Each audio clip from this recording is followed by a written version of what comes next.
وما زال السؤال عند المغتربين: رئيس أو وزير مصلحة الجمارك إيه سلطته في البلد؟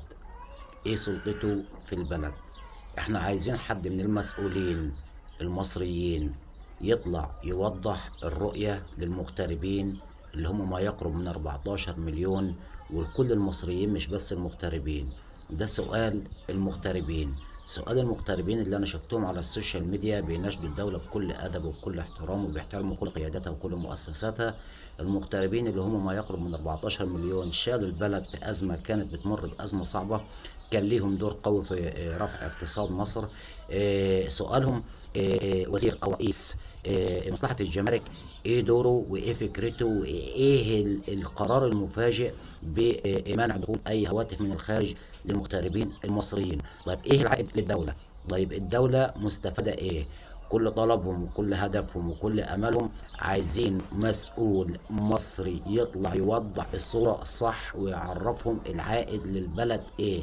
لان كل اخواتنا المغتربين احرار ومصريين ووطنيين ومحترمين جدا وبيحبوا بلدهم ايا كانت الاسباب، ومش هم دول اللي ممكن يخونوا بلدهم او يبيعوا بلدهم، مع ان القرار جه في توقيت غلط.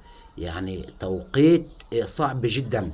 لما يطلع قرار زي ده يتفاجئوا بيه 14 مليون مصري غير اهاليهم هنا واسرهم في مصر، ان هو يعني لو جينا نتكلم هنقول بتاع مش 14 مليون، هنتكلم في 30 مليون بأسره، يعني المغتربين بأسرهم هنا. ويطلع قرار مفاجئ زي ده يخلي الناس تغضب في توقيت 25 يناير و24 يناير.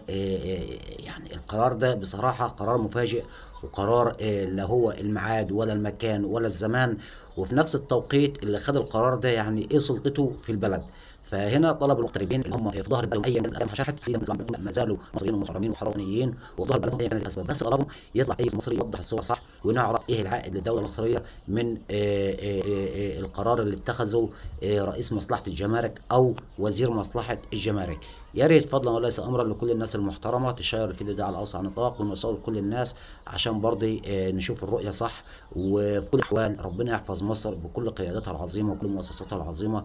اللهم آمين يا رب العالمين، والسلام عليكم ورحمة الله وبركاته.